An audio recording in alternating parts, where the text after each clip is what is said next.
ಇವತ್ತಿನ ಸ್ವಾರ್ಥದ ಜಗತ್ತಿನಲ್ಲಿ ನಾನಾಯ್ತು ನನ್ನ ಕೆಲಸವಾಯ್ತು ಅನ್ನೋರೇ ಹೆಚ್ಚು.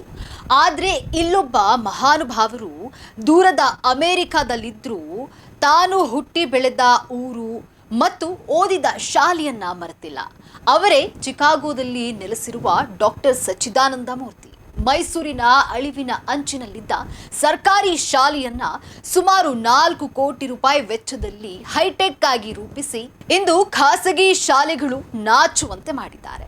ಅಂದು ಕೇವಲ 6 ಮಕ್ಕಳಿದ್ದ ಶಾಲೆಯಲ್ಲಿ ಇಂದು 60ಕ್ಕೂ ಹೆಚ್ಚು ಮಕ್ಕಳು ಗುಣಮಟ್ಟದ ಶಿಕ್ಷಣವನ್ನ ಪಡೆದಿದ್ದಾರೆ.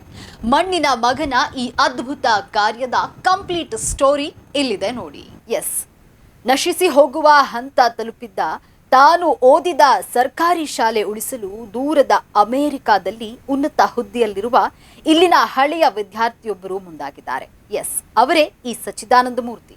ಮೈಸೂರಿನ ಲಕ್ಷ್ಮೀಪುರಂನ ಗಾಡಿ ಚೌಕದ ಬಳಿ ಇರುವ ಸರ್ಕಾರಿ ವಿಭಜಿತ ಹಿರಿಯ ಪ್ರಾಥಮಿಕ ಶಾಲೆಯ ಇತ್ತೀಚಿನ ದಿನಗಳಲ್ಲಿ ಖಾಸಗಿ ಶಾಲೆಯ ವ್ಯಾಮೋಹದಿಂದಾಗಿ ಸರ್ಕಾರಿ ಶಾಲೆಗೆ ಮಕ್ಕಳನ್ನ ಸೇರಿಸೋದಕ್ಕೆ ಪೋಷಕರು ಹಿಂದೇಟನ್ನ ಹಾಕ್ತಿರೋದ್ರಿಂದ ಶತಮಾನಗಳ ಇತಿಹಾಸ ಹೊಂದಿರುವ ಗಾಡಿ ಚೌಕ ಸರ್ಕಾರಿ ಹಿರಿಯ ಪ್ರಾಥಮಿಕ ಶಾಲೆ ಅಳಿವಿನ ಅಂಚಿನಲ್ಲಿತ್ತು. ಇಂತಹ ಸಂದರ್ಭದಲ್ಲಿ ಅದರ ಉಳಿವು ಮತ್ತು ಪುನಶ್ಚೇತನಕ್ಕಾಗಿ ಹೆಗಲು ಕೊಟ್ಟವರೇ ಸಚ್ಚಿದಾನಂದ ಮೂರ್ತಿ. ಅಮೆರಿಕಾದ ಚಿಕಾಗೋದಲ್ಲಿನ ಖಾಸಗಿ ಆಸ್ಪತ್ರೆಯೊಂದರಲ್ಲಿ ನಿರ್ದೇಶಕರಾಗಿದ್ದಾರೆ.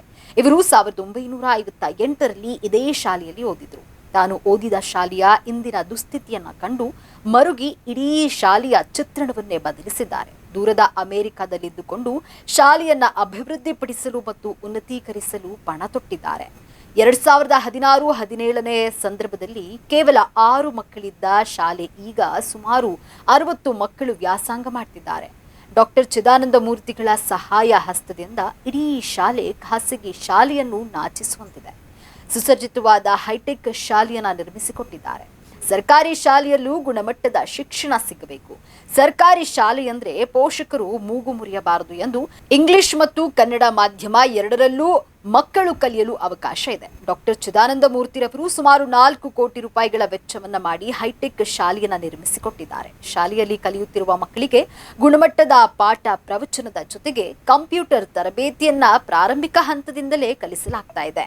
ಶಾಲೆಯಲ್ಲಿ ಕಲಿಯುತ್ತಿರುವ ಮಕ್ಕಳಿಗೆ ಗುಣಮಟ್ಟದ ಪಾಠ ಪ್ರವಚನದ ಜೊತೆಗೆ ಕಂಪ್ಯೂಟರ್ ತರಬೇತಿಯನ್ನ ಪ್ರಾರಂಭಿಕ ಹಂತದಿಂದಲೇ ಕಲಿಸಲಾಗ್ತಿದೆ.